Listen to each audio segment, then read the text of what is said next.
Benvingudes i benvinguts a la Biblioteca Vila de Gràcia. Avui, com sabeu, presentem el llibre d'Àlex Anfruns, Níger, un altre cop d'estat o la revolució panafricana. Com ja sabeu, la Biblioteca Vila de Gràcia està especialitzada en cultures africanes. Per això ens agrada molt presentar documentació d'aquest tipus, que ens ajudi a saber una mica més què passa al Sahel. Sabeu, països com Mali, Burkina Faso, Níger, que són tan rics en recursos i en canvi tan pobres, com sempre veiem a les notícies, no? Això és el que ens arriba. Per tant, esperem que aprenguem alguna cosa més i desitgem que en gaudim. Us deixo amb l'Àlex. Moltes gràcies.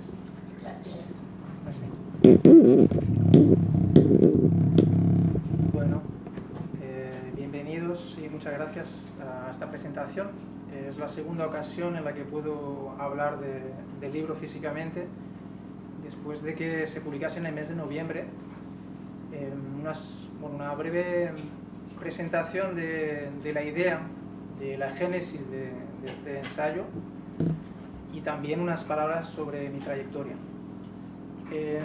Yo he trabajado en Bélgica, en un medio asociativo. He vivido en el norte de Francia más de 10 años y en Bélgica pues formé parte de un proyecto de un medio asociativo en el que trabajábamos sobre pues, diferentes escenarios en el mundo. Yo me concentré mucho en América Latina, pero trabajé también, porque yo era redactor jefe, trabajé junto a un compañero periodista camerunés, Olivier Ndenkop, a quien siempre cito, porque ese trabajo, una publicación mensual, el Diario de África, recogía pues la historia, yo creo, las nuevas tendencias que desde el 2014 se estaban perfilando en el continente africano, en particular África del Oeste, pero también África Central, y habíamos juntos pues, habíamos publicado bastantes artículos, entrevistas sobre diferentes crisis. Yo había traducido artículos también sobre la guerra de Mali, la guerra que es también pues, está reflejado en el primer capítulo del libro. Habíamos publicado, él había escrito sobre Centroáfrica, también la guerra de Centroáfrica, y en aquel proyecto y otras entrevistas y otros trabajos que he podido realizar son un poco el fundamento, digamos, de este trabajo. Es decir, que durante años nos habíamos estado interesando en las nuevas tendencias, qué es lo que estaba sucediendo, en particular en la juventud africana, y en el hecho de que había cada vez más revueltas populares y de que, por ejemplo, la guerra de Mali en particular estaba siendo percibida claramente como el efecto de la desestabilización de la guerra de la OTAN en Libia. Entonces esta es digamos, el trasfondo del libro. Por una parte, un trabajo a nivel de periodismo de investigación durante unos 4 o 5 años. Yo dejé de hacer periodismo como actividad principal en el año 2019 y actualmente pues, soy profesor, trabajo en Casablanca, pero he seguido investigando. Tengo este libro también, por otra parte, recoge pues, un hilo conductor, yo creo, en mi trabajo de investigación, que es la idea de que en el continente africano las independencias fueron solo nominales, falsas independencias. Esto corresponde a una toma de conciencia muy fuerte en la juventud africana en los últimos años y de hecho no es algo nuevo, sino que fue algo que durante la década de 1960, justo después de las independencias políticas, la gran mayoría de dirigentes revolucionarios en aquella época hicieron todo un trabajo de denuncia del neocolonialismo. Desde el comienzo, muchos de aquellos dirigentes en Guinea, Conakry, en Ghana, con Kwame Nkrumah, con Sékou Touré, pero también incluso en el Reino de Marruecos, con una figura como Mehdi Ben Barka, hicieron un trabajo de denuncia verdaderamente de el hecho de que después de las independencias políticas hubo una serie de mecanismos neocoloniales que impedían el verdadero desarrollo de la satisfacción de los derechos de los pueblos africanos. Entonces, en este libro lo que he tratado es de actualizar un poco también, honrar aquel pensamiento emancipador de descolonización cultural, y eso está también en la dimensión, digamos, diría casi un poco filosófica del trasfondo del libro, aunque evidentemente es un libro de política internacional. Ahora, si hablamos pues de la idea, lo que ocasionó el proceso de escritura del libro, ahora pues esta presentación, bueno, estoy muy contento de poder hacerla porque coincide prácticamente un año después de la toma de poder por los militares del gobierno de Níger. Toma de poder que en la gran mayoría de medios de comunicación va a ser definida como un golpe de Estado militar. Ahora, cada vez más, intercambiando con diferentes personas en el continente africano, incluso en la diáspora, existe la percepción de que esos golpes de Estado son algo positivo. De ahí este comentario que estaba haciendo sobre la dimensión un poco filosófica también. Es decir, que este libro trata también de desmontar una mirada históricamente basada en un colonialismo cultural. Es decir, que los procesos actuales en los países del Sahel, en Mali, Burkina Faso y Níger, debemos comprenderlos desde esas propias realidades. Y el hecho de que hace un año unos militares tomaran el poder, derrocasen al presidente Mohamed Bazoum, lo secuestrasen, un año más tarde ese expresidente sigue estando secuestrado, pero ya tiene digamos, está en un proceso de la justicia nigerina, me hizo a mí, me empujó a escribir. La razón por la que me puse a escribir este libro fue porque desde la toma de poder, en las primeras horas o primeros días, en una semana, en escasos días, las principales potencias mundiales, instituciones internacionales, financieras, el Banco Mundial, el Fondo Monetario Internacional, digamos, representantes de Estados Unidos, la Unión Europea, evidentemente Francia, denunciaron con muchísimo vigor la toma de poder de los militares del gobierno, derrocando, o sea, dejando de lado a Mohamed Bazoum.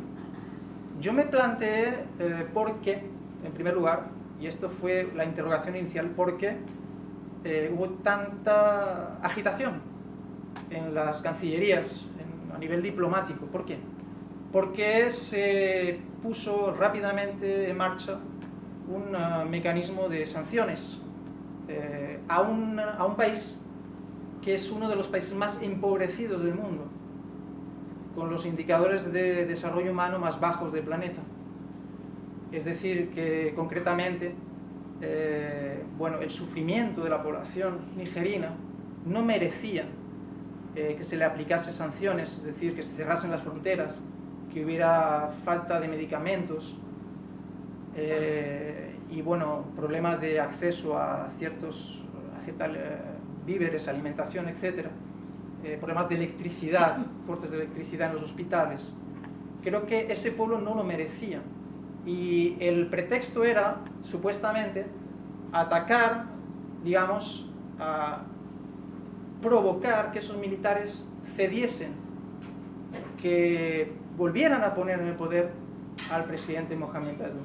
Sin embargo, lo más sorprendente es que a pesar de toda esa batería de sanciones y todas esas amenazas de guerra, porque hay que también recordar que hubo una amenaza de guerra por parte de Francia y de un organismo regional que se llama la CEDEAO, pues no cedieron ni un ápice. De hecho, en esos días incluso formaron un gobierno de transición.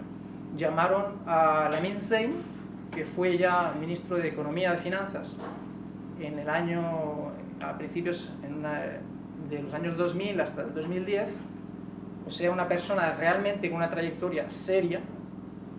Los militares le llamaron, este hombre estaba trabajando en el extranjero, había tenido una experiencia en el Banco Africano de Desarrollo y es el actual primer ministro de Níger. En aquel contexto de histeria internacional, hace un año, en el mes de agosto, en el cual este país, muy desconocido por esas razones, el hecho de que simplemente lo que se conoce del Sahel es que son zonas que regularmente a lo largo de las décadas han habido problemas de sequía y de hambrunas muy grandes. En aquel momento hubo una amenaza de guerra contra ese país al mismo tiempo que se estaban aplicando las sanciones. Ese fue para mí la motivación de ponerme a escribir este libro. El rechazo frontal a una nueva guerra occidental contra uno de los países más empobrecidos del mundo. Eso hubiera podido ser la repetición de la guerra de Libia. Entonces yo me puse a investigar de dónde estaba surgiendo toda esa ola de revueltas contra el neocolonialismo. Y desde el punto de vista de los medios, grandes medios, que cuando hablamos del tratamiento informativo del continente africano, pues es muy menor, muy relativo, hay pocos artículos, pocos países en los cuales el lector pueda tener un seguimiento de manera regular y comprender qué está sucediendo. Evidentemente el mundo es muy grande, pero yo creo que en ciertos países creo que tenemos que tener una responsabilidad y conocer la historia. En el caso de Níger, que Francia quisiera hacer una guerra contra Níger, movilizando a los países de la región, porque era una guerra con la coartada de la CEDEAO, es decir, tropas senegalesas, tropas de Costa Marfil, de Nigeria, del país vecino del sur, un país gigante, muy importante en términos económicos. Esas tropas africanas se les estaba promoviendo para que fueran a hacer la guerra a Níger. Bueno, pues esos militares, junto a la movilización popular, lograron defender el proceso. Y hoy estamos prácticamente a un año del aniversario de esa toma de poder. Hay que saber que desde las primeras semanas tuvo lugar un acontecimiento muy importante. Ese acontecimiento fue la declaración por parte de Mali y de Burkina Faso, países hermanos, países que tienen en común que no tienen acceso al mar y que han protagonizado golpes de estado militar. Esos dos países hicieron una declaración histórica. Yo creo que en la historia de la lucha de los pueblos del mundo. Dijeron, si declaran la guerra a Níger, es como si nos estuvieran declarando la guerra a nosotros. Es decir, que vamos a defender con todo lo que se prepare, vamos a ir a defender a los hermanos nigerinos. Yo creo que hay que medir la importancia, la trascendencia histórica de ese hecho.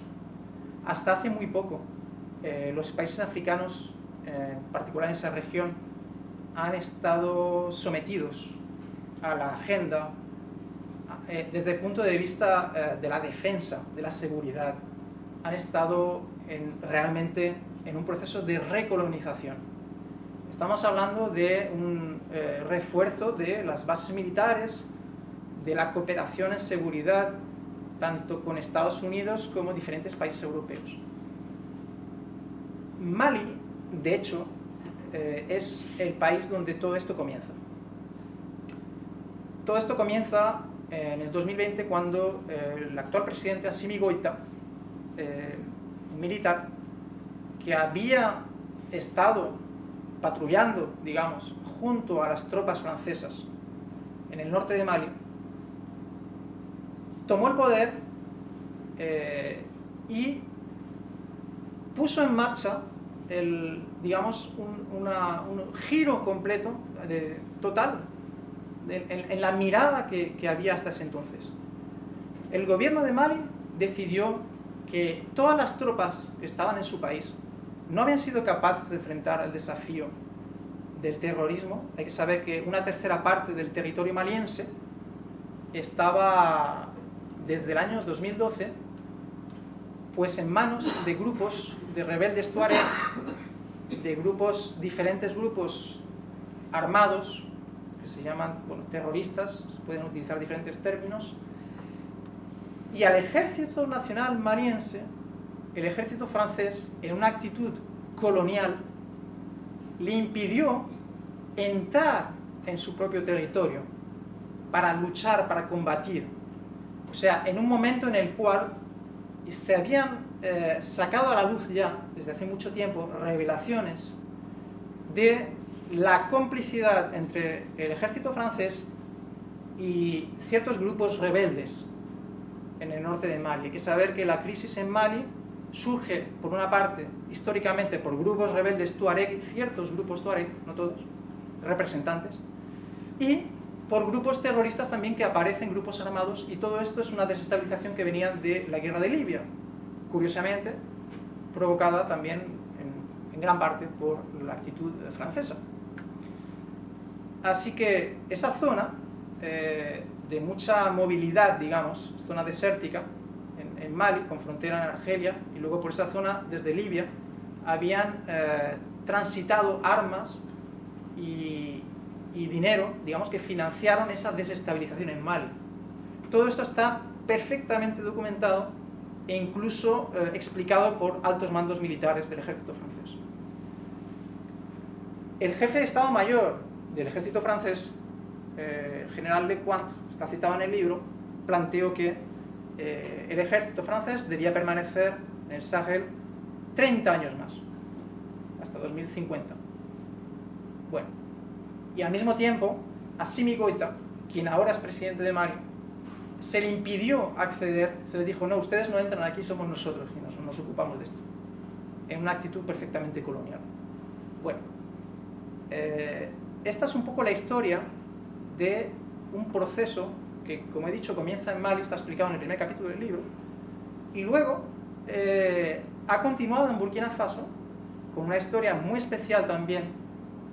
En Burkina Faso, en el año 2014, hubo una revolución popular, una nueva revolución, después de la que ya tuvo lugar en los años 80 con Thomas Sankara, que es una figura mundial de la izquierda, digamos, de las ideas progresistas, y que ese pueblo, esa juventud, en los años 80, se le cortó completamente las alas después del asesinato de Thomas Sankara.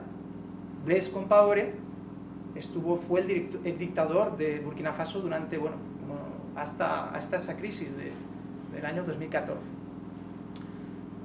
Desde esa caída de Blaise Compaoré, que es el aliado de Francia, resulta que en Burkina Faso se ha intensificado muchísimo el fenómeno terrorista, a unos niveles muy importantes. Esto es una realidad que existe ahora. Bueno, desde el punto de vista europeo, la gran preocupación y que justificó la guerra de Mali fue que hubiera un santuario terrorista en esa zona. Y eso justificaba, y sobre todo, ese santuario terrorista es percibido por los responsables de la seguridad europea, de la OTAN, etc., como una fuente de migración. Entonces, ese es el punto de vista europeo. ¿El problema cuál es? Supuestamente, que esas zonas sean desestabilizadas y que haya mucha migración que vaya para el norte, ¿no? Pero este libro mira hacia el sur, y yo me intereso desde el punto de vista africano. Entonces, desde el punto de vista africano, lo que está sucediendo es muy interesante. Estos países están tratando de recuperar su soberanía nacional, difícilmente, con dificultades, no se puede negar. Tienen el gran desafío de derrotar, pues, esas tentativas de de desestabilización, pero al mismo tiempo lo que sucedió en el caso de Níger, desde el golpe de Estado, fue que esos dos países, Mali y Burkina Faso, manifestaron un compromiso total, como si ese país hermano fueran ellos mismos. Y recientemente el presidente Ibrahim Traoré de Burkina Faso repitió la frase. Dijo, cuando dijimos que si declaraban la guerra a Níger es como si nos declarasen la guerra a nosotros, eso valió ayer, vale para hoy y vale para mañana. ¿Qué sucedió? En el proceso de escritura de este libro, esa frase, esa declaración fue tomada muy en serio, yo me la tomé muy en serio. La declaración de guerra de Francia me la tomé muy en serio. Y el 16 de septiembre de 2023 tuvo lugar un acontecimiento impresionante que consiste en la creación de la Alianza de Estados del Sahel. Es decir, que esos tres países no solo tienen características comunes a nivel geográfico, a nivel de la economía, y también tienen el problema común del terrorismo, pero es que a partir de la creación de la Alianza de Estados del Sahel están definiendo un pacto de defensa común, pero al mismo tiempo están planteando un proyecto de desarrollo en común. Y para hacer eso efectivo, no solo hay un cuestionamiento a nivel de las bases militares extranjeras, que ya ha sido realizado la expulsión de las bases militares extranjeras. Hay que saber que Níger, frente a la declaración de guerra, lo que hizo fue, el embajador francés es persona no grata. Ese embajador francés se quedó refugiado, a pesar de todo, como si estuviera en su casa, rompiendo todas las reglas de diplomacia posible. Cuando se declara persona no grata, la persona tiene que irse. Ese hombre se quedó allí porque allí tenían una agenda de desestabilización. Se le puso una fecha para la expulsión de las tropas francesas. El 31 de diciembre de 2023, todas las tropas se fueron. Recientemente, en el mes de febrero o marzo, las tropas estadounidenses se les dijo, ustedes se van. En un plazo muy cercano, todas las tropas estadounidenses van a marcharse de Níger. Las bases militares de Francia, de Estados Unidos y próximamente de Alemania van a marcharse de Níger.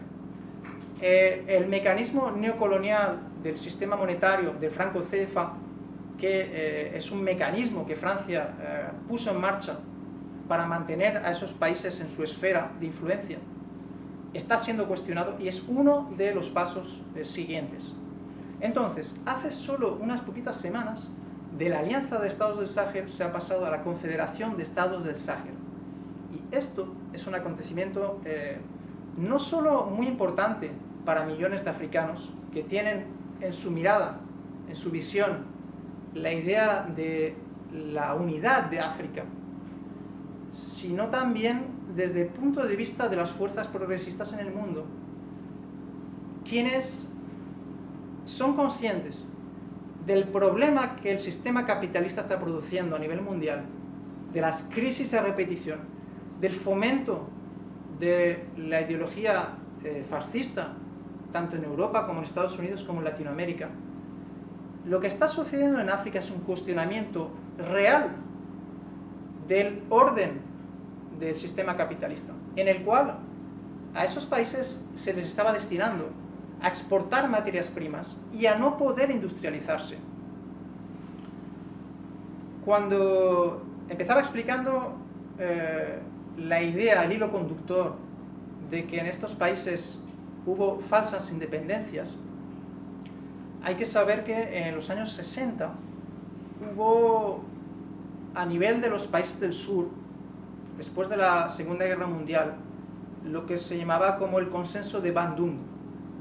Bandung fue una conferencia que tuvo lugar a mediados de los años 50, en el cual líderes anticoloniales se reunieron y empezaron a defender sus propios intereses.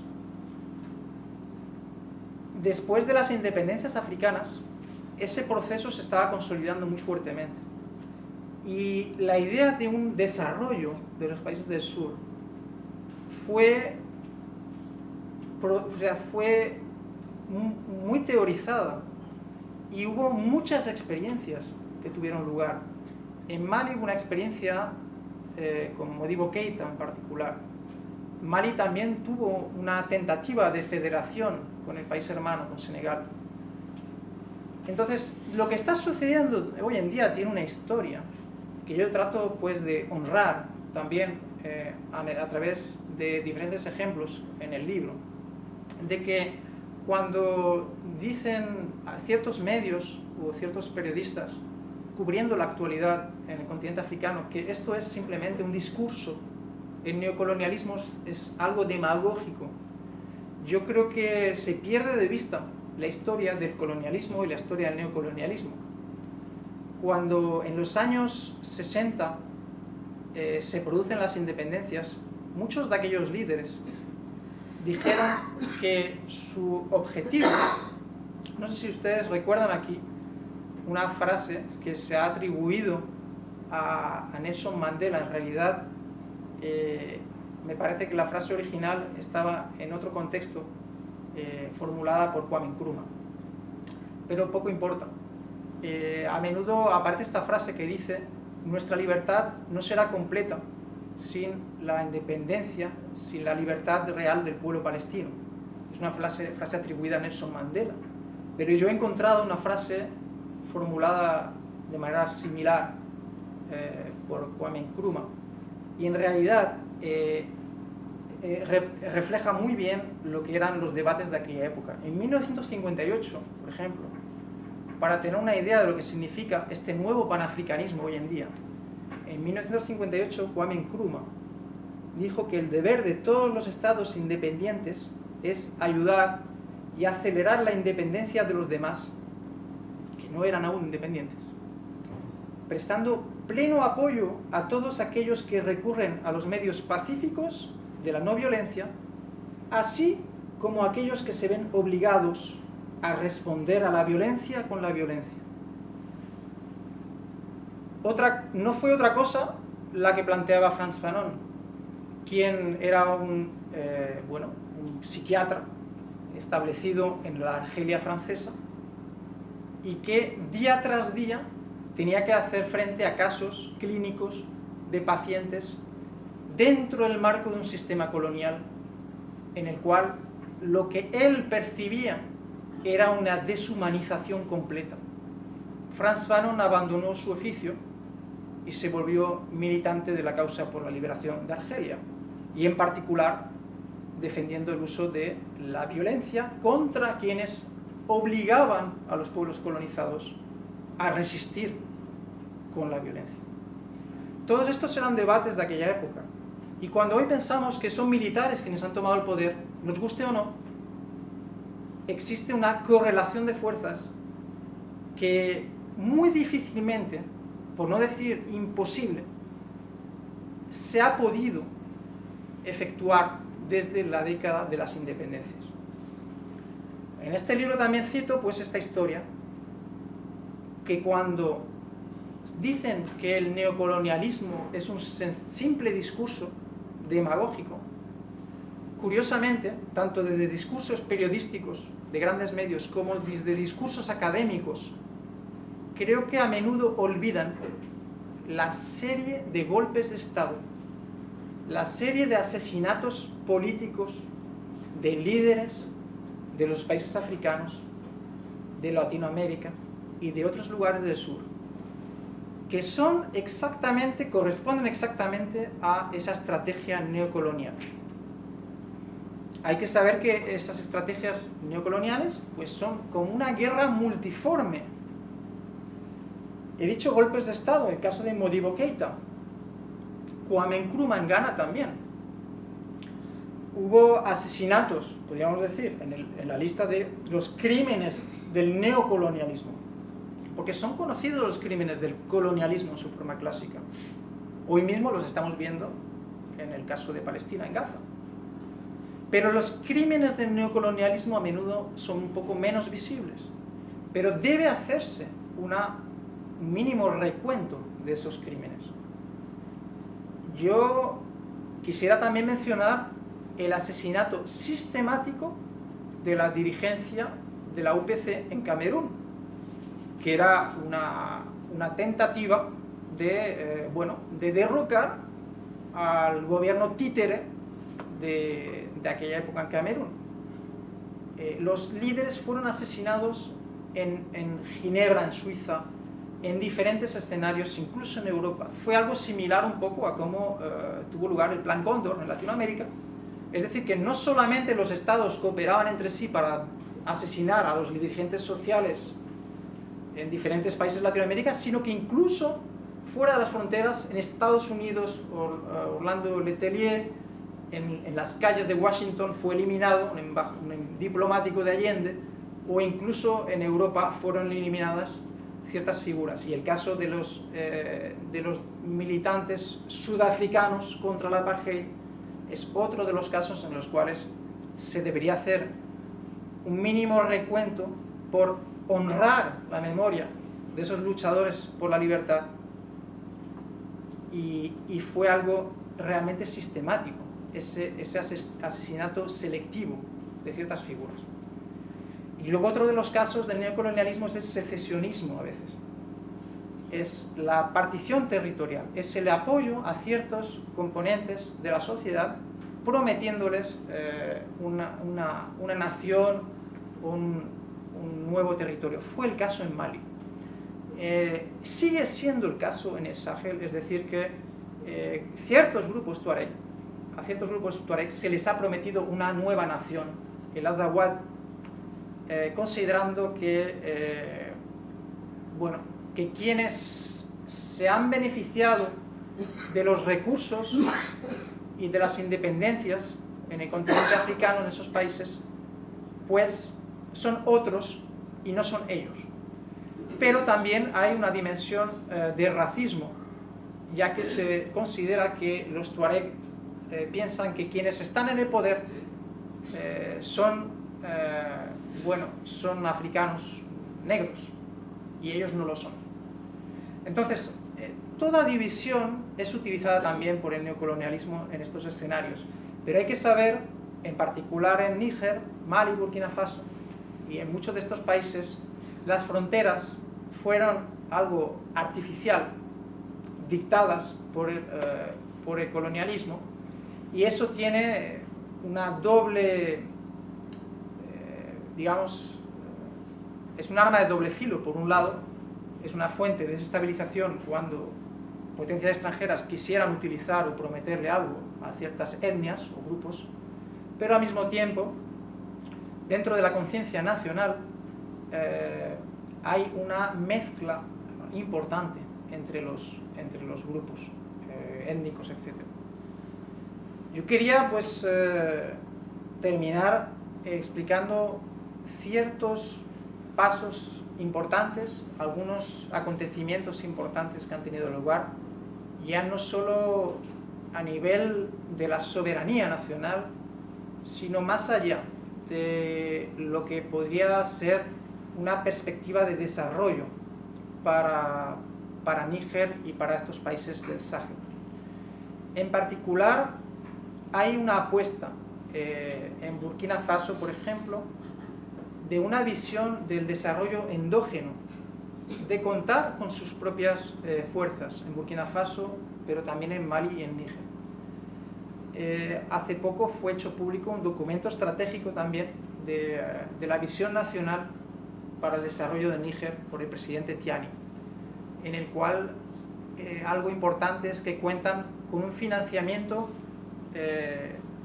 autónomo de su presupuesto, lo cual es algo completamente hasta ahora impensable. Son países en una situación tan dependiente de los organismos de financiación internacional, de proyectos del Banco Mundial, de FMI, etcétera, que hasta ahora eso era impensable.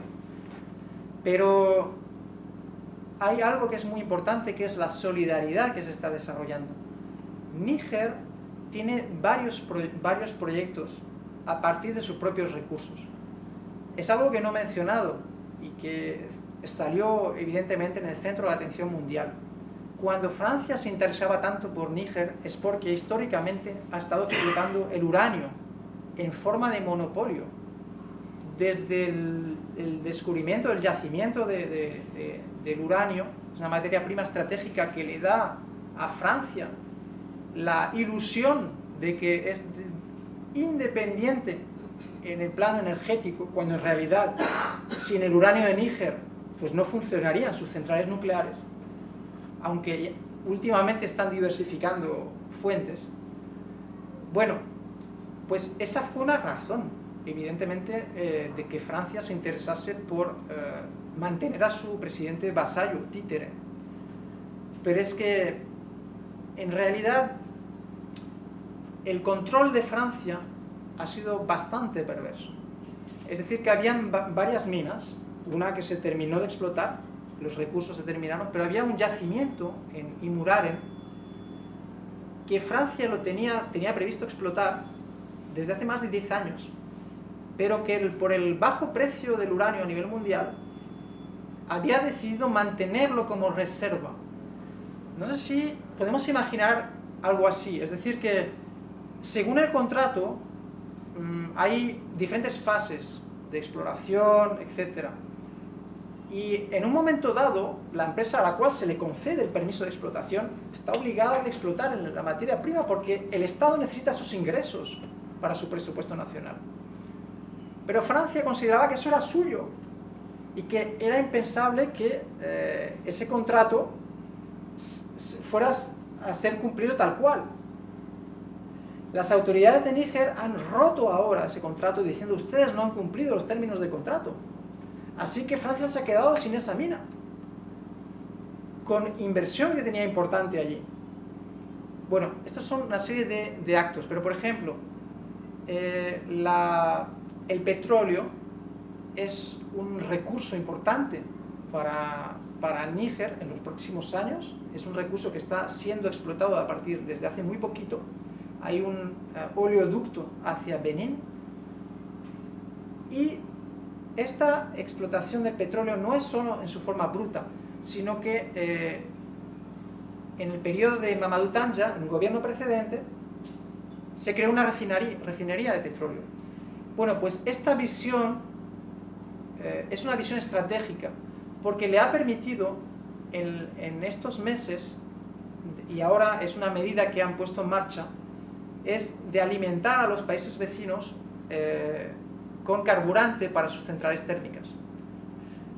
Cuando uno piensa que el comercio interafricano y las relaciones entre esos países de manera estructural están orientadas hacia el exterior, es mucho más importante el comercio con otros continentes que entre propios países africanos. Eso es la perspectiva que se está ahora planteando. Esa es la realidad que hace que estos golpes de Estado militar sean apoyados por muchas personas regularmente en las calles. Hay cierta visión que infantiliza a los pueblos africanos, considerando que esos militares tienen tanta capacidad de seducción o como si les estuvieran siempre manipulando, que es como si hicieran un chasquido y los pueblos salieran a aclamar a los líderes. Yo no creo que sea la realidad. También hay cierta visión dominante que plantea que estos militares están echando a los ejércitos occidentales para acoger a la cooperación militar rusa, es decir, con otros países. Yo tampoco creo que sea así de sencilla la cosa. Yo en el libro planteo que estamos en un contexto de nueva Guerra Fría. Esto es una realidad innegable. Nosotros lo estamos viendo aquí, toda la propaganda rusófoba. En los Juegos Olímpicos creo que han habido 12 atletas rusos nada más. Curiosamente, el presidente del Estado sionista está asistiendo a la inauguración de los Juegos Olímpicos mientras está habiendo un genocidio total en Gaza desde hace meses y está siendo aclamado por el Congreso estadounidense también, uno de los principales genocidas.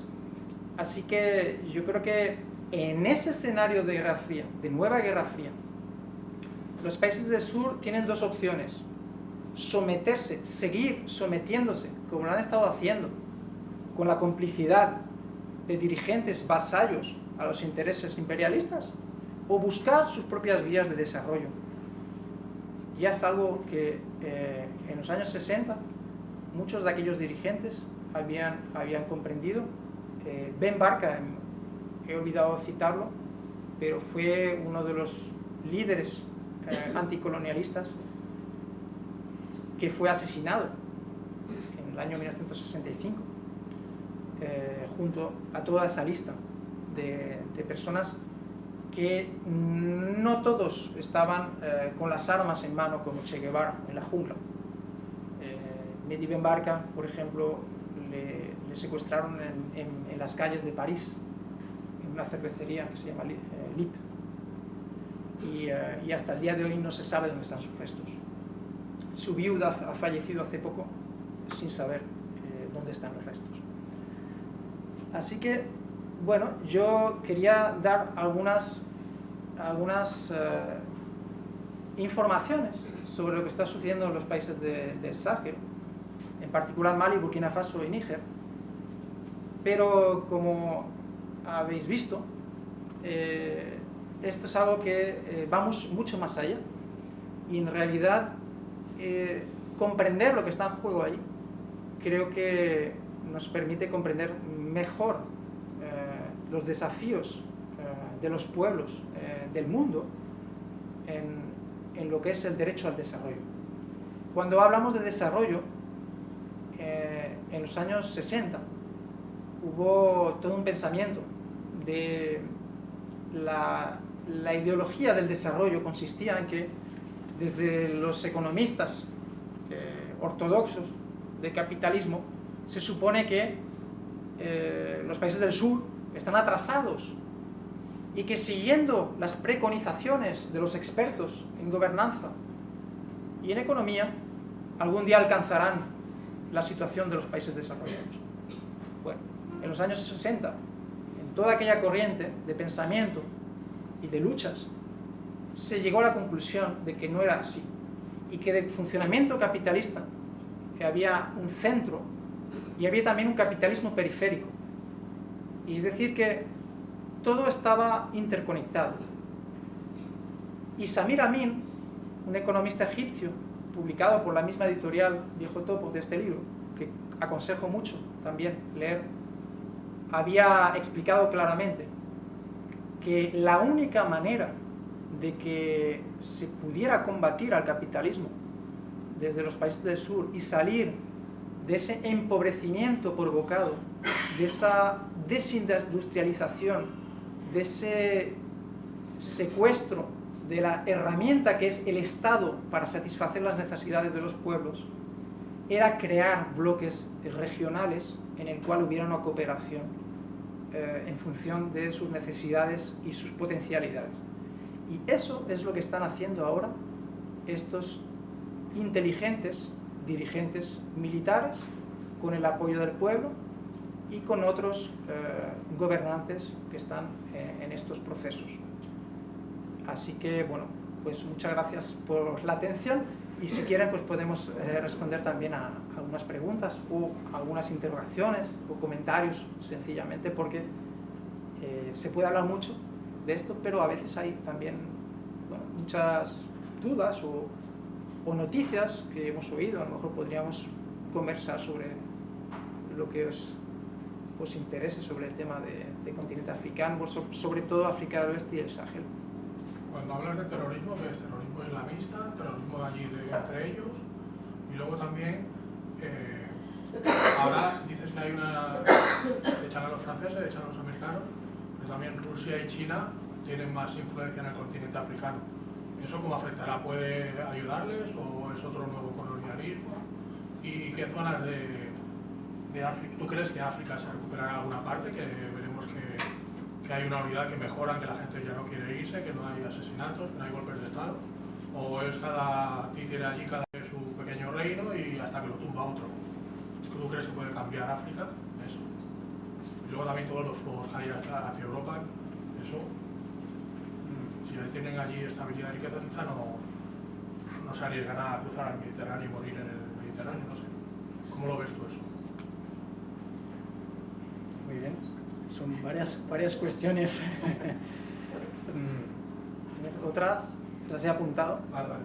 ¿Otras Sí, te quería cuestiones? preguntar. ¿Sí? Como quiera.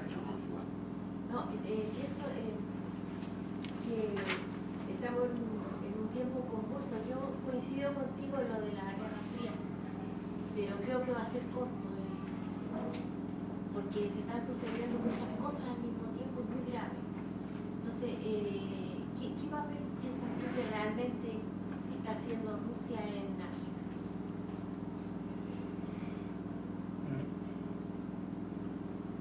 ¿Otra? Sí, te quería preguntar que has comentado esta interrelación entre los tres países, pero claro, si hay una asfixia económica, realmente ¿cómo pueden entre ellos ayudarse económicamente? Porque me dices, vale, nosotros tenemos petróleo, te dejamos petróleo, por decirlo de alguna manera, para que puedas tú mantener tus centrales térmicas, pero todo eso, lógicamente, tiene que haber un intercambio económico de alguna forma, ¿no? Y no acabo de ver muy claro, estando tan empobrecidos como están, cómo se puede esto mantenerse, dado que la asfixia que va a mantener Europa, Estados Unidos, etcétera, va a ser total, o imagino que va a ser total. Vale. Tiene que ver un poco con el tema de las sanciones. ¿Sí? Bueno, comenzamos a lo mejor con la pregunta esta última. No lo he explicado en el relato un poco de los acontecimientos, pero a principios de año la CEDEAO, que se había caracterizado por que es un organismo regional, en principio con objetivo de desarrollo económico, que ha sido politizada y que ha sido percibida claramente en lo que se ha convertido, es decir, una herramienta neocolonial, la CEDEAO ha ido retrocediendo desde las sanciones, desde la asfixia económica, el cierre de fronteras total, etc., hasta la retirada de las sanciones. La CEDEAO hacia Níger, en particular porque ciertos países miembros de la CEDEAO han recibido un duro golpe económico porque digamos que las economías de ciertos países dependen también del comercio transfronterizo, aunque como decía de manera estructural importante es débil, pero ciertos países, por ejemplo el caso de Benín, en el sur de Níger, que es un pequeño país costero, pues ha sufrido de la interrupción del paso de mercancías, digamos, del intercambio, del flujo de mercancías con Níger. Entonces, ¿qué ayuda es posible en situaciones de asfixia económica? Es que en realidad Níger ha vencido en ese plano. Es decir, que la resistencia que ha ofrecido durante meses ha permitido que retrocedieran los actores de injerencia y de agresividad. ¿Cómo? Bueno, hay que hacer todo ese relato de los hechos, que en realidad es la historia de la resistencia después, en los meses recientes. Pero son pasos también, de cierta manera, tácticos, inteligentes. Porque, voy a dar un ejemplo. En el mes de diciembre, representantes del Banco Mundial fueron a Níger y se reunieron con Lamine Zein. Lamine Zein es un economista de gran prestigio en el continente africano, puesto que estuvo trabajando, ya fue durante una década ministro de Finanzas y luego estuvo trabajando en el Banco Africano de Desarrollo, y los militares, desde que dieron el golpe, le llamaron y él vino. ¿Cómo un hombre de esa carrera va a comprometerse con unos militares pensando que eso tendría 4 días en contexto de guerra, de asfixia económica y todo? Porque hay una estrategia clara. Y esa estrategia forma parte de la alianza de Estados del Sahel, que no lo sabemos con certeza, pero yo diría que esa visión proviene ya de Mali, de Burkina Faso, proviene ya de un trasfondo. Cuando el Banco Mundial con sus representantes llegan a Níger, la primera cosa que hace Lamine Zein, sentados, es decirle 4 verdades. Primero, el Banco Mundial quiere retomar, digamos, el sistema de crédito y recuperar también, digamos, el dinero que había, pues, deuda, digamos.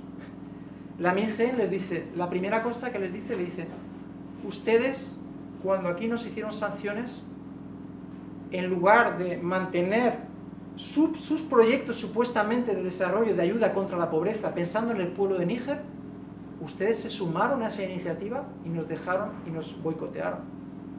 Les estuvo poniendo las cosas un poco claritas, diciendo, vamos a seguir cooperando entre nosotros.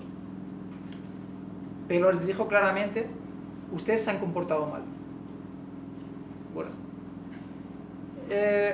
lo que está sucediendo y lo que va a suceder entre estos actores de instituciones financieras, pienso que es que esas instituciones ya no van a imponer a Níger decisiones políticas. Sabemos que el consenso de Washington, el neoliberalismo, significa recortes en los presupuestos del Estado, etc. Es decir, que les dejan financiación y al mismo tiempo les obligan a hacer recortes en los presupuestos del Estado. Pero yo creo que en la medida de lo posible, lo que Níger está planteando, y yo espero que estos tres países vayan a llevar a cabo una negociación. Es que una negociación hasta el día de hoy, no era posible. Lo que había era un sistema de vasallaje, que lo explico en un capítulo del libro, que es el vasallaje, es decir, el sometimiento a las políticas neoliberales. Eso no significa que de la noche a la mañana sus países puedan vivir sin financiación internacional. De hecho, no pueden. Y están retomando ahora relaciones con Banco Mundial, con FMI, etc. Eso significa una normalización, pero una normalización basada en una nueva posición, una posición de defensa de la soberanía, que creo que es un cambio sustancial. Así que las sanciones fueron derrotadas por un pueblo de pie que tiene también una gran parte de estas sociedades de estos tres países todavía están basados en una economía de agricultura de subsistencia, y yo creo que es una lección la resistencia a las sanciones, porque el pueblo, en lugar de decir que la culpa era de los militares y por lo tanto salir a protestar contra los militares por el sufrimiento que tenían que vivir durante meses, se mantuvieron firmes identificando al enemigo, y el enemigo es el neocolonialismo. La pregunta sobre qué está haciendo Rusia en África, pues Rusia está en África defendiendo sus intereses, pero la pregunta también se puede plantear qué están haciendo los africanos con Rusia. Y Rusia y los africanos están estableciendo una relación diferente, y creo que está basándose en cierto respeto mutuo, en el sentido de que hay una cooperación militar que no está concebida como un sometimiento a la agenda rusa en el continente africano desde el punto de vista militar.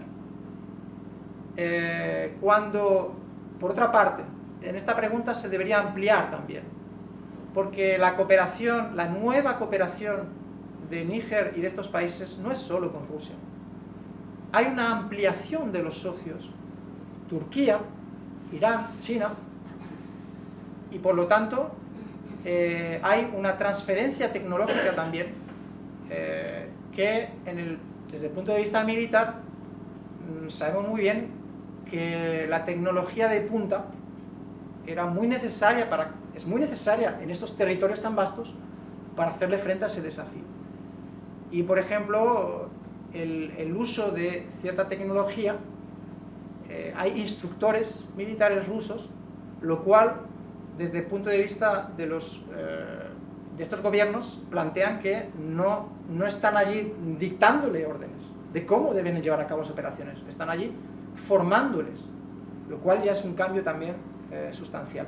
Pero desde el punto de vista general, más allá de la cuestión militar, que yo no soy analista militar, Rusia está también vendiendo armas al continente africano. Hay un comercio de armas muy importante, innegable, y Rusia también tiene interés en las materias primas del continente africano, al igual que China. Pero la cuestión es, desde el punto de vista africano, por primera vez en la historia de las independencias, muchos de estos países sometidos a la injerencia francesa hoy tienen la capacidad de decidir quiénes son sus socios. Esa es la noticia. Y los pueblos africanos apoyan esta política de ampliación de socios internacionales, porque estaban hartos de que les dictaran órdenes los franceses. Y estaban hartos de ser infantilizados. Como si estuvieran manipulados. Como cuando, si establecen relaciones con los rusos, es porque los rusos les manipulan a ellos. Ellos no lo perciben así. Al menos yo, en los intercambios que tengo con compañeros. La pregunta sobre la cuestión del terrorismo y el yihadismo. Yo he trabajado sobre el análisis de las estrategias de guerra y también he trabajado sobre la cuestión del fenómeno del terrorismo desde el punto de vista del periodismo de investigación. He hecho unas cuantas entrevistas con especialistas en el tema. En particular, una entrevista muy interesante con una catalana, se llama Dolors Bramon. También una referencia muy interesante en estos temas. Resulta que desde el punto de vista de estos países, en particular Níger, por ejemplo, porcentaje de la religión musulmana es importante, no se puede hablar de yihadismo desde el punto de vista de la población mayoritaria, porque la yihad no es equivalente, no es sinónimo a un atentado terrorista ciego contra civiles. Por otro lado, lo que está sucediendo es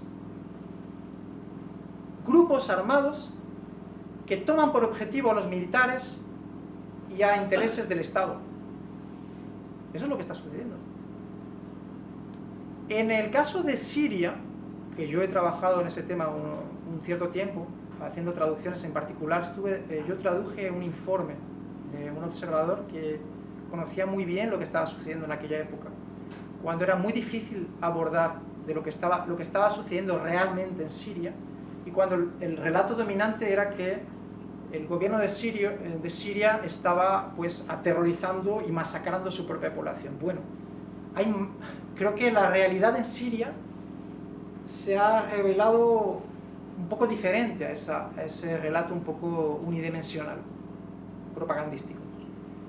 Y recuerdo que me llamaba mucho la atención, en aquel informe de unas 30 o 40 páginas que traduje al castellano, que se puede encontrar, podría poner el enlace, cómo aquellos grupos de terroristas asesinaban selectivamente a todo aquel que era asimilado como funcionario del Estado en Siria. Por ejemplo, un trabajador de correos. Los trabajadores de correos en las ciudades, en los pueblos que estaban sometidos a aquel ataque y acoso progresivo de los rebeldes o terroristas en Siria, en aquellas zonas, eran asesinados salvajemente, tirados desde las azoteas, por ser asimilados a trabajadores del Estado. La información, se solía decir también que la información, desde el punto de vista de Siria, pues era propaganda. Y la información buena era la información de la OTAN, de los países miembros de la OTAN. Eso no era propaganda. Bueno, yo pienso, ahora estamos en una nueva fase igualmente, en la cual se está diciendo que la información que es producida por africanos de estos países, de medios, hay muchos, múltiples medios. No estoy diciendo que su situación sea ideal. De hecho, hay cierres temporales de medios en estos tres países por la situación de guerra. Hay periodistas que no están pudiendo hacer su trabajo como solían hacer. es verdad.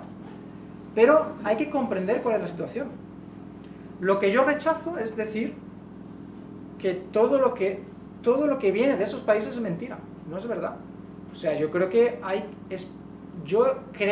una fuente fidedigna de información son medios estatales de estos países.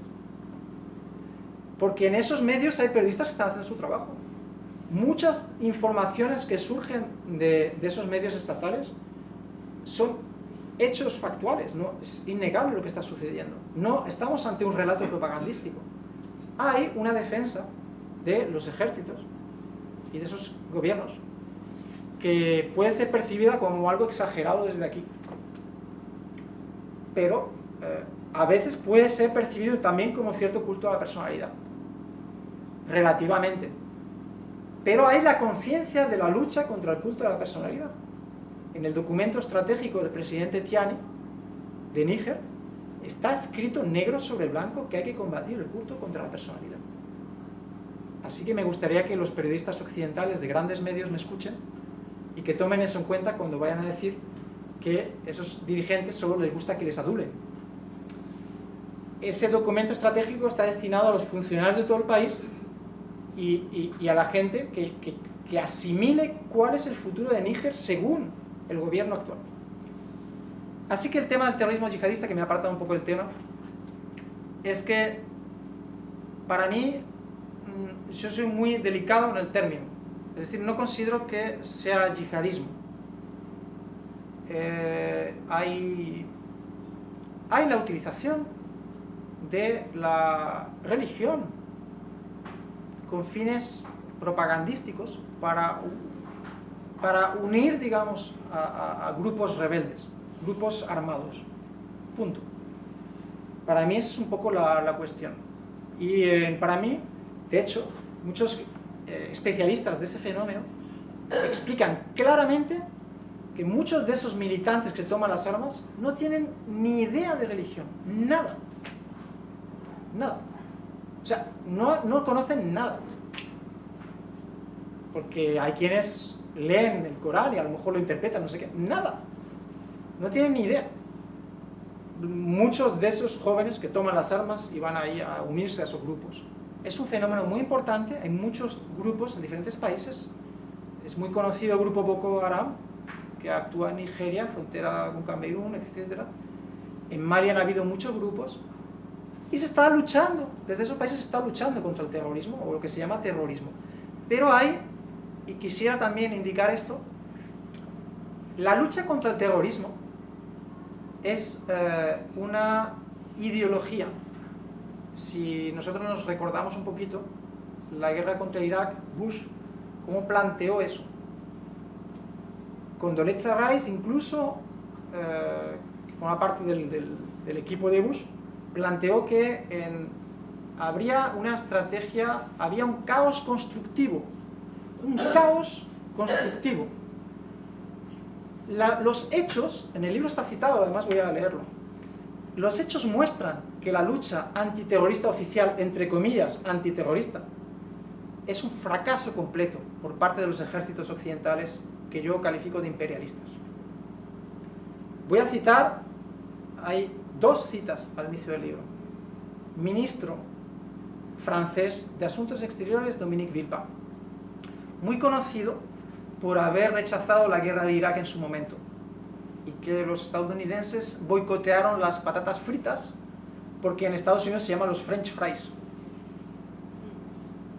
Dominique de Villepin dijo en declaraciones a la televisión francesa en septiembre de 2014: es hora de que Estados Unidos y Europa saquen las lecciones de la experiencia. Llevamos 13 años multiplicando las intervenciones militares: Afganistán, Irak, Libia, Mali. En 2001 había un foco de crisis terrorista central. Hoy hay cerca de 15, 2014. En otras palabras, las hemos multiplicado. ¿Por qué? Porque hoy el Estado Islámico es el vástago monstruoso de la inconsistencia y la arrogancia de la política occidental. Ministro de Asuntos Exteriores francés. Así que el concepto de lucha antiterrorista creo que va está siendo reformulado y sometido a un proceso también de descolonización cultural. El presidente Assimi Goïta de Mali ha dicho: hay 3 tipos de terrorismo: el terrorismo armado, el terrorismo económico, el terrorismo comunicacional. Así que ellos ya están rechazando la mirada extranjera. ¿Qué es terrorismo? Hay terrorismo de grupos armados, hay terrorismo de grupos económicos que nos ejercen aquí una agenda exterior, que no podemos nosotros decidir dónde desarrollar nuestra industria estratégica. Y hay un terrorismo comunicacional que da la palabra a grupos que nos quieren desestabilizar nuestros países. En el libro también está apuntado el cierre de medios franceses que eran seguidos, más escuchados que los propios medios africanos. Radio Francia Internacional, RFI, France 24, medios que los africanos mismos escuchaban como si fuera la misa, ¿no? Así que eso es un proceso para mí de descolonización cultural que hay que cuestionar. Por eso, terrorismo yihadista, en primer lugar, yo creo que no debería usarse el término de yihad para esos grupos, sería darles una legitimidad que no es, como si lo que ellos dicen es verdad, mientras que no tiene nada que ver con la religión, lo que ellos están haciendo. Los atentados no tienen nada que ver con la religión. Y el terrorismo, creo que su combate contra el terrorismo va a permitir que se comprenda mejor, desde un punto de vista de un combate nacional, dónde surge el problema del terrorismo. Y en el libro también hay una cita interesante que no tenía previsto leer, pero voy a leer, de Aminata Traoré, antigua ministra de Cultura maliense. Aminata Traoré refutó la tesis humillante de estados sahelianos fallidos. El concepto de estados fallidos es otro concepto del imperialismo, para decir estos estados no son viables, ellos no pueden salirse por su cuenta, ellos necesitan nuestra ayuda. Aminata Traoré hizo pública esta acusación. Todas las localidades mártires de esta maldita guerra antiterrorista, no de este maldito terrorismo, de esta maldita guerra antiterrorista, no son otra cosa que parcelas de un mundo global en llamas. Los estados del G5 Sahel, que es un dispositivo militar que ha sido ahora cancelado, que era una agenda francesa, debilitados por los programas de ajuste estructural y de las instituciones de Bretton Woods por las leyes del mercado capitalista, sufren igualmente del ataque a Libia. 2 trampas obstruyen el horizonte de los pueblos. Por un lado, el rechazo de reconocer las causas reales del yihadismo, entre comillas, y de las migraciones. Es decir, el neoliberalismo y sus estragos. Y por otro lado, el amordazamiento de nuestros pueblos. Y yo creo que con el amordazamiento ella se refiere a la complicidad de los gobiernos vasallos corruptos, sometidos a la agenda exterior. La pregunta sobre, porque tenía varias preguntas, una sobre Rusia, si es otro nuevo colonialismo. Yo creo que en parte lo he respondido. En mi punto de vista, yo vivo en Casablanca desde hace 3 años. Y antes he trabajado sobre Latinoamérica. Mi mirada es hacia el sur. Y cuando se dice que Rusia es otro colonialismo, en el libro hay un capítulo que se llama Rusia tras los bastidores. Y en este capítulo trato de poner en perspectiva histórica, en perspectiva panafricana, no eurocéntrica, el papel de Rusia histórico en el continente africano. Rusia está permitiendo ahora que diferentes países, desde Etiopía hasta Marruecos, pasando por Burkina Faso, Burkina Faso son los países con menos desarrollo humano también, junto a Níger, son países con muy poco desarrollo. Está permitiendo vislumbrar el desarrollo de la tecnología nuclear. Están pensando en construir centrales nucleares. Cuando estos países, Níger, gran productor mundial de uranio, 42% de extrema pobreza, malnutrición infantil, no tiene acceso a la electricidad, sobre todo en las zonas rurales, tienen un mínimo acceso a la electricidad. Por no decir, ridículo las cifras. Mientras que está produciendo una materia prima estratégica que le da, supuestamente, las centrales nucleares a Francia, bueno, su supuesta independencia energética. Así que Rusia está llevando a cabo ciertos tipos de proyectos de cooperación. Por lo tanto, históricamente no ha sido una relación colonial. La historia del continente africano, desde la acumulación capitalista y la explotación de la mano de obra esclavizada, tiene culpables. Y estos culpables se pueden identificar en las élites económicas que han construido este sistema capitalista mundial. Rusia, yo lo digo en el libro, no es la Unión Soviética y es un país capitalista. Pero Rusia está actualmente en el centro de una nueva confrontación en la cual los países del sur, o los países que buscan su propia vía de desarrollo, rechazan sumarse a las sanciones occidentales contra Rusia y tratan de aprovechar esta situación para que Rusia les haga una transferencia a nivel tecnológico y puedan industrializarse. Yo creo que no corresponde exactamente a la definición de colonialismo.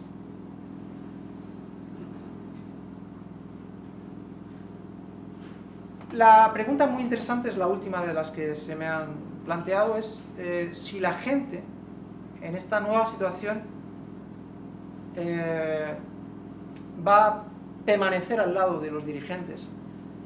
Y es una de las cuestiones que a veces también surge en la propaganda. Yo califico de propaganda, yo sé que hay colegas periodistas, algunos, pocos con los que dialogo, pero a algunos les molesta. Pero yo considero que hay una propaganda pro-OTAN en los medios hegemónicos. Muchos periodistas rechazan ese concepto de medios hegemónicos, pues yo creo que sí, puesto que muchos medios repiten sin cesar el mismo discurso. Por cierto, algunos de esos periodistas me han admitido en privado que cuando van a escribir un texto en el cual hay alguna frase relativa a Rusia que no es negativa, pues no se puede publicar, ya que el texto tiene que ser claramente rusófobo. Si no es propaganda, pues ya me dirán qué es. Eso es lo que estamos comiendo informativamente todos los días. Así que una de las cuestiones es si los pueblos van a permanecer al lado de esos dirigentes. Bueno, uno de los dramas de ese fenómeno de desestabilización de grupos armados de terrorismo es el desplazamiento. El desplazamiento en África es mayoritariamente interno, a pesar de toda la histeria mediática en torno a la migración. Yo personalmente soy antimilitarista. No me gusta en particular ni el ejército, ni la gestión de las cosas por el ejército. Pero creo que estos procesos merecen ser conocidos y defendidos por la apuesta que están llevando a cabo, no por el uniforme, sino por los pueblos. Estos pueblos están defendiendo a sus dirigentes porque representan sus aspiraciones históricas y a una acumulación de luchas históricas. Y por otro lado, yo no defiendo particularmente la gestión de las fronteras tampoco. Es decir, que la represión de los pueblos en lo que se llama las crisis migratorias, estoy frontalmente en contra, al igual que tengo un rechazo frontal contra la guerra, que es lo que provoca a mí que escriba este libro. Y el desplazamiento de población en estos países es muy importante, con centenares de miles de personas dentro de cada nación, incluso, en particular en Burkina Faso. Pues estos dirigentes, en particular Ibrahim Traoré, el hecho de luchar y de reconquistar ciertas zonas que estaban en manos de los grupos armados permite que las personas que estaban desplazadas vuelvan a sus pueblos y esas personas defienden ese proceso, porque saben que han vuelto a su hogar gracias a la lucha y a la inversión en el ejército nacional de estos países. No sé si he respondido a la pregunta, pero yo quería ser completo porque no se me puede tildar de simpatía hacia un régimen en sí militarista, sino que yo quiero completar la argumentación diciendo que es muy importante tener en cuenta la visión de los pueblos y su experiencia. Y esos desplazados internos están agradecidos con la lucha por la soberanía nacional. Quería añadir una cosa, y es que hay dos fases. Una que es la soberanía nacional y otra será la soberanía popular. En el momento en el que la participación de las masas africanas les permita una transformación de las estructuras sociales, que esos millones de personas que están viviendo en una agricultura arcaica puedan acceder a la modernidad y haya una lucha contra los sectores que a lo mejor están concentrando ciertas tierras y ciertos sectores del capitalismo de exportación con productos destinados a la exportación, se recuperen terrenos productivos.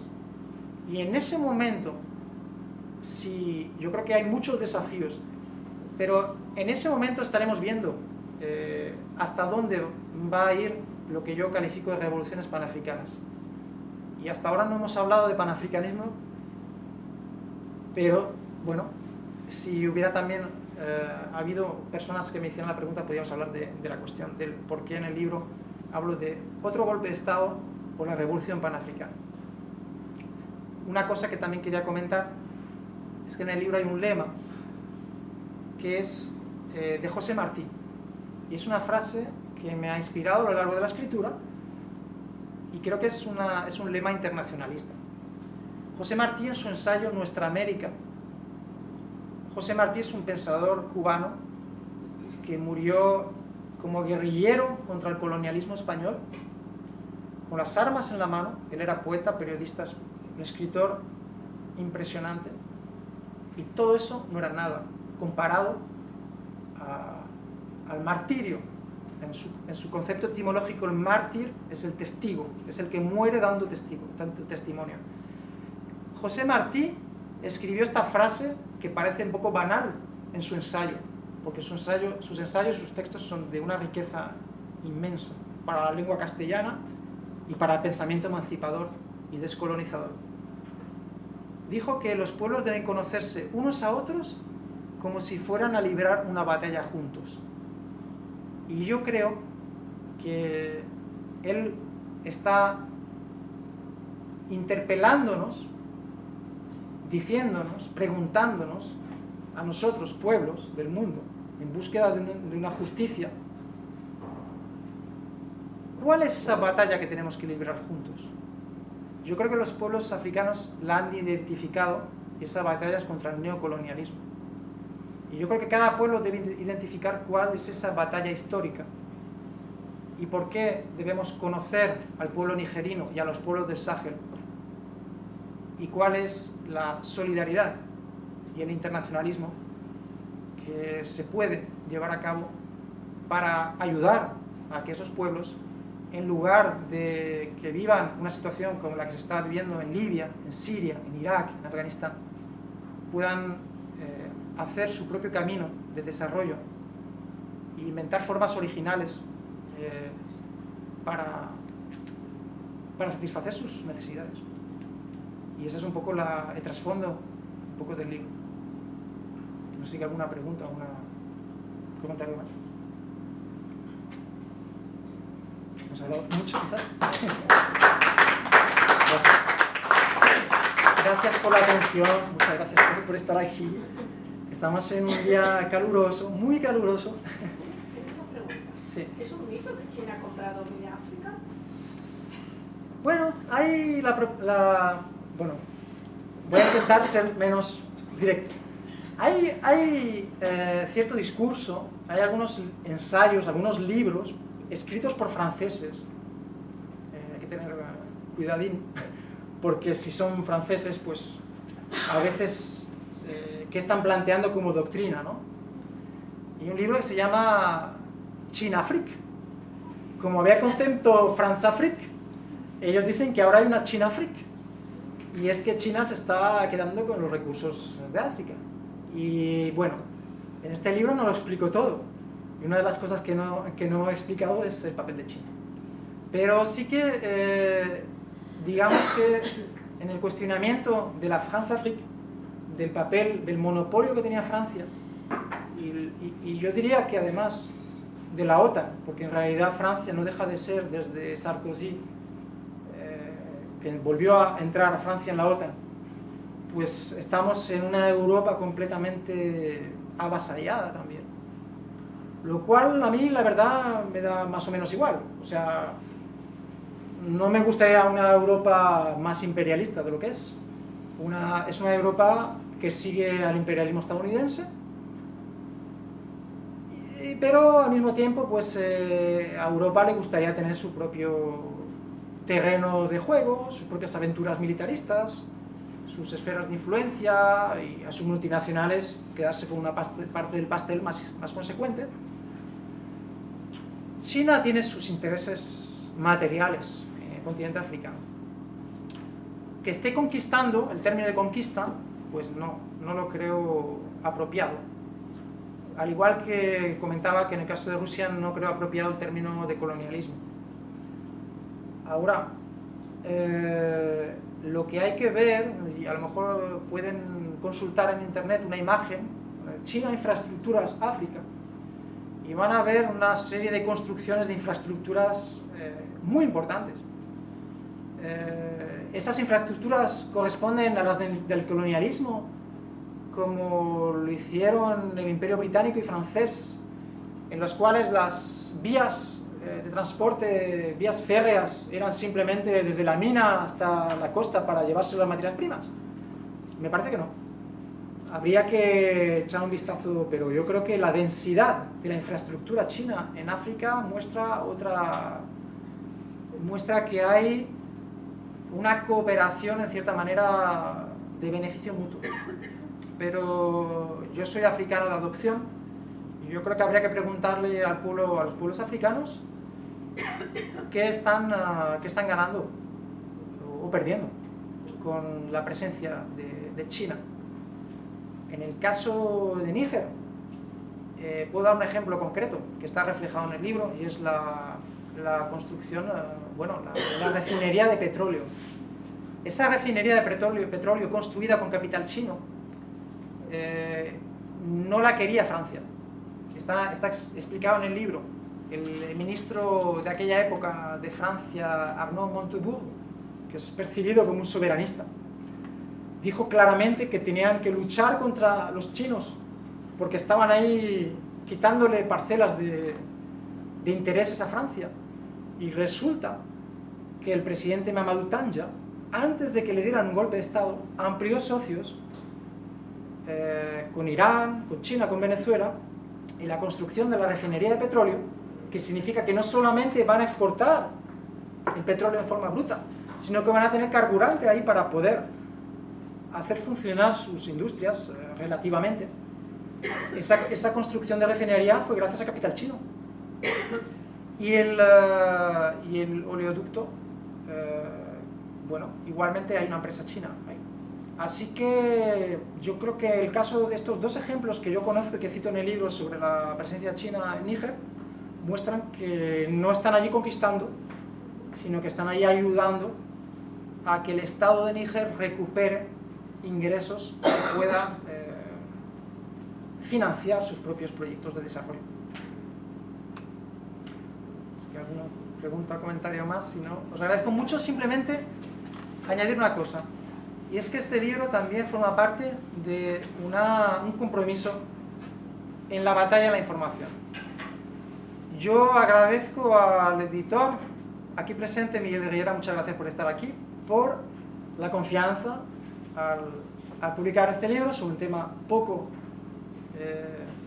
conocido. No se sabía qué impacto tendría esto a nivel de la actualidad, porque ha habido muchos temas de actualidad, y publicar un libro significa una apuesta. La industria editorial, yo pienso que está en horas bajas. A mí me basta con ver a la juventud, porque yo soy profesor, y creo que un libro es una herramienta para profundizar en ese conocimiento del que yo estaba hablando, conocimiento de lo que es el imperialismo y lo que es la lucha de los pueblos por una justicia. Y la información es un terreno de batalla.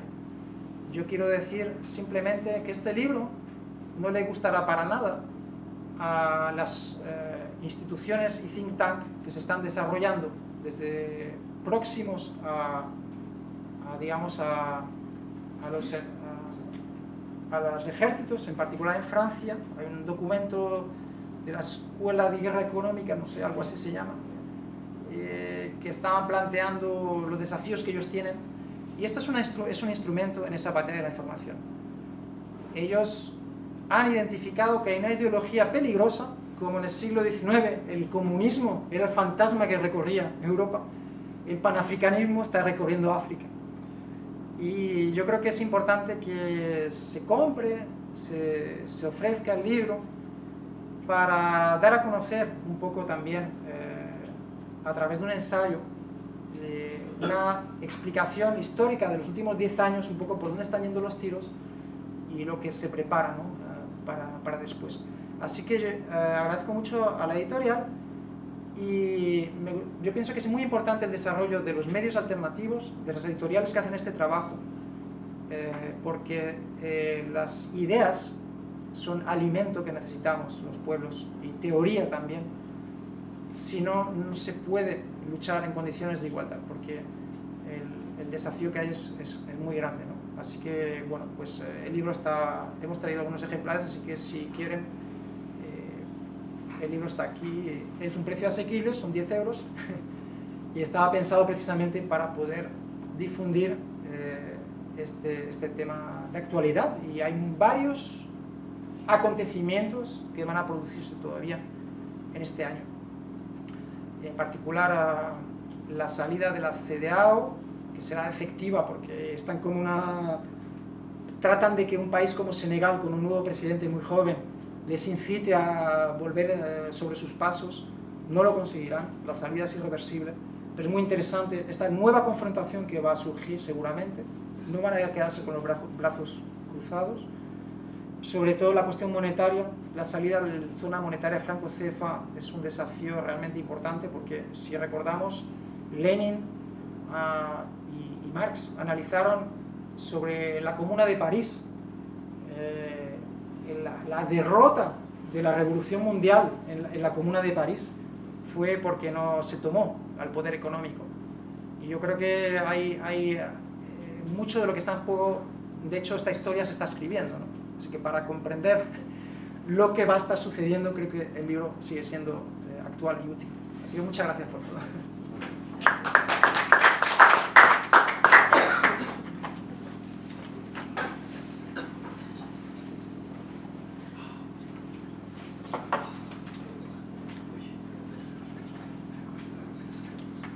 Si m'haguéssiu fet alguna pregunta en català, també. El que passa que no